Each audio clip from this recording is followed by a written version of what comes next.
बाबू बजरंगी, ये है वो शख्स जिसे अदालत खुद लोकतंत्र पर काला धब्बा मान रही है। और ये कहा है कि गोधरा कांड में जो बनाव बना था उसको लेके किसी को भी कायदा और शासन लेने का अधिकार नहीं है, और ये उस दिन लोकशाही में काला धब्बा था और इस तरह का कायदा और शासन लेने का किसी को भी कोई अधिकार नहीं है। ये है वो गुनहगार जिसे अदालत ने ताउम्र जेल की सलाखों के पीछे रहने की सजा सुनाई है।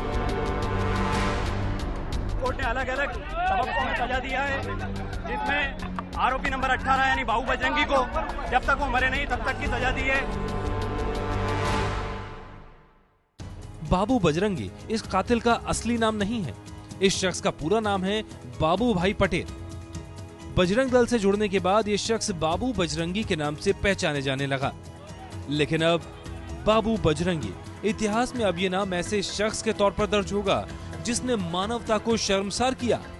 वो शख्स जिसने गुजरात में भयानक नरसंहार को अंजाम दिया। बाबू बजरंगी को जो उसको भी जो सजा दी गई है तो उनको तो कमी है, समझो इनको जितनी भी सजा दी वो कम है कि कितना बुरा हाल किया उन लोगों ने। ये सोचो कि आप उनको कैसी लगती होगी। अब उनके लोग, उनके जो भी रिश्तेदार परिवार जो कितना चिल्ला रहे हैं कि हमको सजा हो गई, हमको ऐसा हुआ ऐसा हुआ, तो सोचो ये तो 10 साल के बाद के इंसाफ की तराजू में इंसाफ किया गया।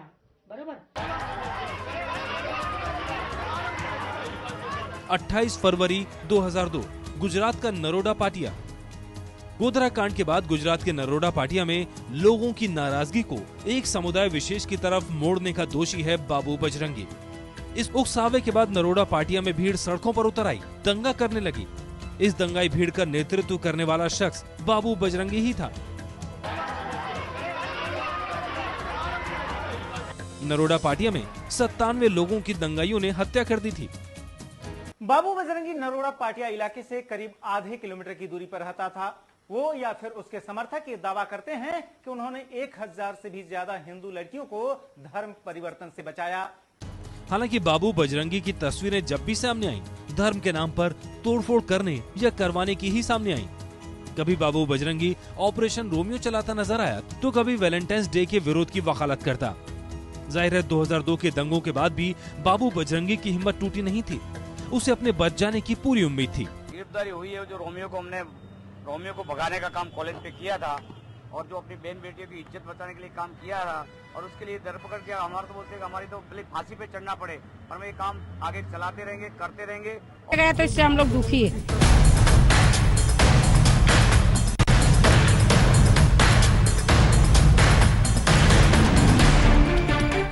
नरोडा पाटिया के अल्पसंख्यकों को घेर कर काट डालने वाले, जला डालने वाले, मार डालने वाले गुजरात हाईकोर्ट के इंसाफ की चौहद्दी पर बैठकर अपने मुस्तकबिल का शोक मना रहे हैं। ये लोग जला डाले गए मकानों की बची हुई कालिक देखते हैं, काट डाले गए अपनों की उधड़ी हुई तस्वीरें और फिर खोजते हैं माया कोडनानी की रीति में इंसाफ का अपना हिस्सा। हमारे साथ तो बहुत हुआ है, अभी तक भी है ना, होता ही आ रहा है, क्योंकि हमको इंसाफ ही मिलना चाहिए, क्योंकि ये एक भी छूटना ही नहीं चाहिए। हमारा तो दिल दुख रहा है, उसको छोड़ने से हमारा बहुत दिल दुख रहा है कि हमको राय नहीं मिली। हमारा दिल बहुत दुख रहा है कि उसको क्यों छोड़। बाबू बजरंगी को तो दोषी ठहराया गया, उसके बारे में उसको भी सजा मिलनी चाहिए। बाबू बजरंगी को भी, उसने भी बच्चों को, मासूम बच्चों को जलाया, पेट्रोल पिलाया, पानी के जगह पेट्रोल पिला कर टायर जला के बच्चों को आग में फेंकवाया। नरोडा पाटिया की पतली पतली गलियों में आज भी उजाड़ इंसानियत की कहानियां चीखती हुई मालूम पड़ती हैं। इन गलियों में घूम रहे हैं बेचैन, बेसब्र, बेबस, क्रोधित, हताश, सन्न और पस्त हिम्मत लोग इंसाफ की उम्मीद में कि कभी तो देखेंगे इस जमहूरियत में अपने भी जज्बात की कीमत, कभी देखेंगे वो कि जिनके इंतजार में हमारे औलादों और पुरखों की कब्रें सूखी हैं 16 बरस से।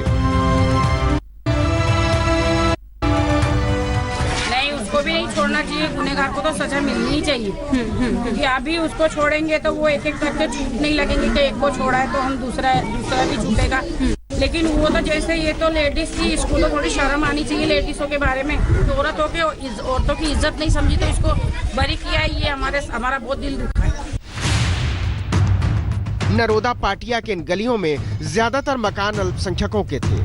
छोटे मोटे कारोबार करते थे इनमें रहने वाले। किसी की बेकरी थी, कोई मोटर मैकेनिक था, कोई घड़ी साज, कोई ऑटो चलाता था, कोई रंगसाज, कोई रफुगर, कोई दर्जी, कोई हकीम, कोई जर्राह। जिंदगी में बहुत आराम भले न हो, लेकिन सुकून में थी बस्ती। शाम ढलने पर लोग काम से लौटने लगते, गलियों में बच्चे खेलने लगते। हर दरवाजे का एक दूसरे से सुख दुख का वास्ता था। लेकिन 28 फरवरी 2002 की उस दोपहर के बाद सब कुछ बदल गया।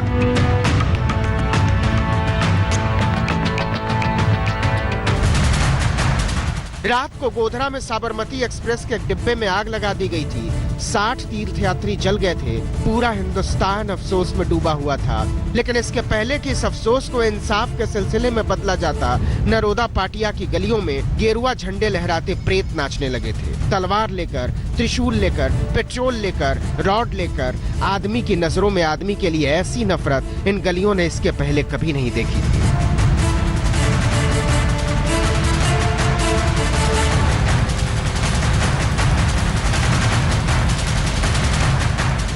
बच्चों का गला घोटा जा रहा था, लड़कियों के कपड़े फाड़े जा रहे थे, औरतों को घसीटा जा रहा था, नौजवानों को काटा जा रहा था, घरों को जलाया जा रहा था और गुजरात की पुलिस इस नवनिर्माण का तमाशा देख रही थी। देखते ही देखते नरोदा पाटिया की गलियों में लाशों के ढेर लग गए। चारों तरफ से टूटी हत्यारों की टोलियों ने 97 बेकसूर लोगों को मौत के घाट उतार दिया था, सबके सब अल्पसंख्यक।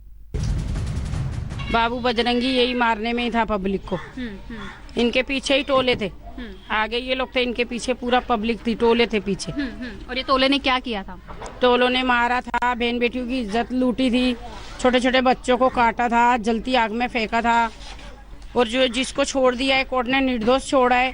उन्होंने लड़कियों ने केरोसिन दिया था। जय भवानी की दोनों लड़कियां थी, उन्होंने केरोसिन दिया था डालने के लिए, गोदड़ी दी थी बच्चों को, औरतों को डालने, उसके ऊपर डाला था। नरोदा पाटिया, बेस्ट बेकरी, शरीफा बीबी, बिल्किस बानो, हमीदा, अब्दुल, ऐसे हर नाम के साथ अहमदाबाद से नरोदा तक, नरोदा से पाटिया तक और पाटिया से गुलबर्ग सोसाइटी तक जमहूरियत की मौत की ऐसी चिप्पियां चस्पा हैं जिनके तहों के नीचे इंसानियत चीख पड़ती है। आप मुलायमियत की नजरों से एक दफा देख भर लीजिए नरोदा की